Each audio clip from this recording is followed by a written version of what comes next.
мэриясынан келген өкүл, спорт бөлүмүнүн башчысы Шамшиев Талайбек Камчыбекович, Сүлүктүү шаардык билим берүү бөлүмүнүн усулчусу Полотова Гулдаргул Каниевна, жалпыга таанытуучу, үйрөтүүчү катары таамай айткан ар бир сөзү алтында. Андемесе бүгүнкү салтанаттуу линейканы ачуу үчүн сөз лицейибиздин мүдүрү көп жылдардан бери билим берүү тармагында үзүрлүү эмгектенип келе жаткан билим берүүнүн мыктысы Базарбаева Бүбүнукура Кудайбердиевнага беребиз. Бүгүнкү салтанаттуу аземдин катышуучулары, чакырылган коноктор, мугалимдер, ата-энелер жана лицеисттер.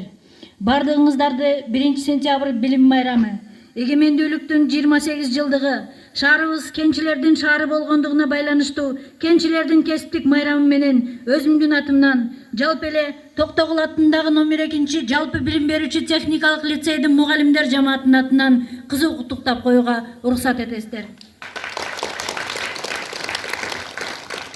Бүгүн мына республикабыздын булуң бурчунда билим күнү белгиленип, жаңы 2019-2020 окуу жылынын башталышынын урматына салтанаттуу иш-чаралар өткөрүлүп жатат.